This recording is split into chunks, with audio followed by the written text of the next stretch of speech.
Implantation fail हो रहा है, मतलब बच्चेदानी में बच्चा चिपक नहीं रहा है। तो क्या कारण से इसे होता है? क्योंकि आपने प्रेगनेंसी का अगर ट्रीटमेंट ले रहे नहीं तो प्रेगनेंसी के लिए आप इंतजार कर रहे हो, मतलब ट्राई कर रहे हो, तो आपका सब कुछ सही होने के बाद भी बच्चा नहीं रुकता, तो आपका मन में भी ये सवाल होता है मेरा प्रेगनेंसी क्यों नहीं रुक रहा है, सब कुछ तो मेरा सही है, क्या कारण से नहीं हो रहा है। तो छोटी छोटी जो प्रॉब्लम होता है वो आप ऑब्जर्व करेंगे तो समझ में आ जाएगा क्यों नहीं हो रहा है। तो हम लोग इसी के बारे में आज बात करेंगे, आपका इम्प्लांटेशन फेल होने का क्या क्या कारण हो सकता है। मैं डॉक्टर लक्ष्मी राजन, मेरे वीडियो में आप लोगों को स्वागत है।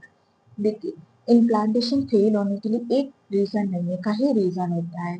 सबसे इम्पोर्टेंट जो चीज होता है एक क्वालिटी और स्पर्म क्वालिटी। अगर आपका एक क्वालिटी सही नहीं है, स्पर्म का क्वालिटी नहीं सही रहेगा तो एक हेल्थी प्रेगनेंसी वहां पे नहीं डेवलप होगा। जब आपका हेल्थी प्रेगनेंसी नहीं है तो वहां से इम्प्लांटेशन फेल हो जाएगा।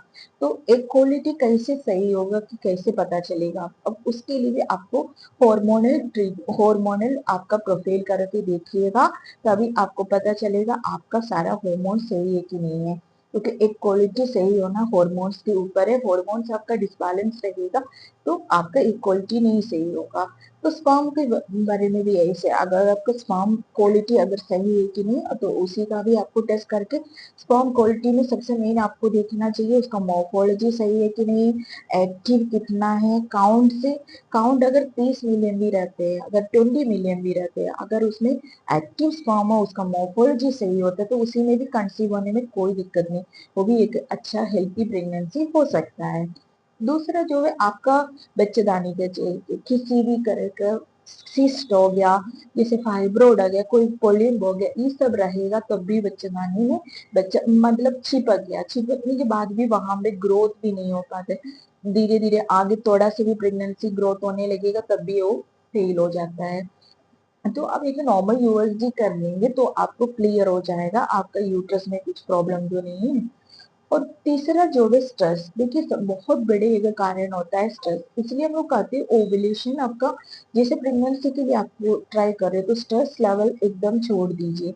स्ट्रेस लेवल अगर लेंगे तो आपका सारा हॉर्मोन्स इस पर, क्योंकि स्ट्रेस लेवल जब इंक्रीज हो जाएगा तो जो हम लोग के हॉर्मोन्स होता है कोर्टिसोल ये इंक्रीज होने लगेगा, तब आपका जो ओव्यूलेशन टाइम के जो हॉर्मोन्स बैलेंस था वो भी गड़बड़ कर देगा। और आपका जो एंडोमेट्रियम लाइन बनने के लिए प्रोजेस्टेरोन हॉर्मोन्स हो गया, इस सब का जो ऑक्सीटोसिन ऑक्सीटोसिन एक हॉर्मोन्स होते हैं जिसे हम लोग का एफएसएच, जिसे आपको प्रेगनेंसी के लिए ट्राई करेंगे तो आपको जो रिलेशन वाला रखने के लिए मन करता है कुछ हॉर्मोन्स की वजह से, वो सब भी पूरा एकदम डिसबैलेंस हो जाएगा। तो इसलिए आपको स्ट्रेस लेवल को बहुत ही कंट्रोल करना बहुत जरूरी है।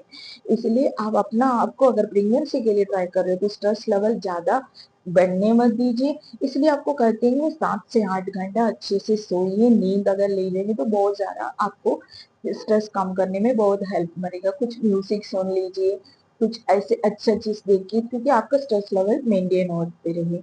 दूसरा जो है आपको अगर बच्चेदानी में इंफेक्शन जैसे पीआईडी हो गया, नहीं तो बार बार आपको यूरिन इंफेक्शन हो रहा है, आप बताइए आपको सारी चीज नॉर्मल है, आपका सारा रिपोर्ट्स नॉर्मल है, लेकिन आप सोचिए आपको बार बार यूरिन अगर इन्फेक्शन हो रहा है तब भी आपको प्रेगनेंसी रुकने में परेशानी होगा। यूरिन इन्फेक्शन धीरे धीरे हम लोग का पीएडी बन जाता है। पीएडी में क्या है, आपका एंडोमेट्रियम लाइन में प्रॉब्लम है, क्योंकि एंडोमेट्रियम लाइन का जो थिकनेस होता है, थिकनेस के साथ साथ वहां का वैस्कुलरिटी सही होना चाहिए। एंडोमेट्रियम लाइन का थिकनेस 3 लेयर एंडोमेट्रियम रहना चाहिए, तब जाके हमारा प्रेगनेंसी वहां इम्प्लांट होगा। तो अगर किसी भी तरह का इंफ्लेमेशन अगर अंदर है बच्चेदानी के अंदर तब भी हमारा प्रेगनेंसी नहीं रुकेगा।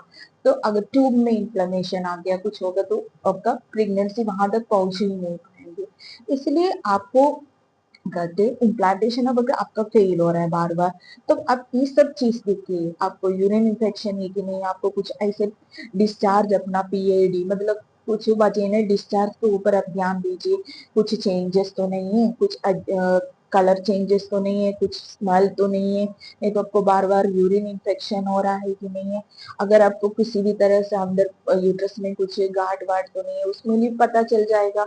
आपको अगर नाभि के नीचे हरदम पेन तो नहीं हो रहा है, अगर बार बार आपको फीवर तो नहीं आ रहे हैं, ये सब सिम्टम आपको बता देते हैं बच्चेदानी के अंदर कुछ ना कुछ इन्फेक्शन है। आपका पीरियड्स है, पीरियड्स में भी ऑब्जर्व कर लीजिए पीरियड्स का फ्लो कैसा है, पीरियड्स में ज्यादा फ्लो तो नहीं हो रहा है, कम फ्लो तो नहीं हो रहा है, तो अपना आपको ऑब्जर्व करके देखिए, तो आपको इसका रीजन मिल जाएगा। क्योंकि हम लोग अपना बॉडी में खुद आप ऑब्जर्व करेंगे तो हमें पता चल जाएगा क्या कारण है। सब कुछ रिपोर्ट्स नॉर्मल आने के बाद छोटी छोटी प्रॉब्लम अगर आपका रहेगा तब भी आपका प्रेगनेंसी रुकने में परेशानी होगा। तो इसी में आप थोड़ा से ध्यान दीजिए, अगर ये सब चीज आपका सही है कि नहीं, ठीक है। अगर आपको हमारी इंफॉर्मेशन अच्छा लगा तो वीडियो को लाइक एंड शेयर जरूर करिएगा।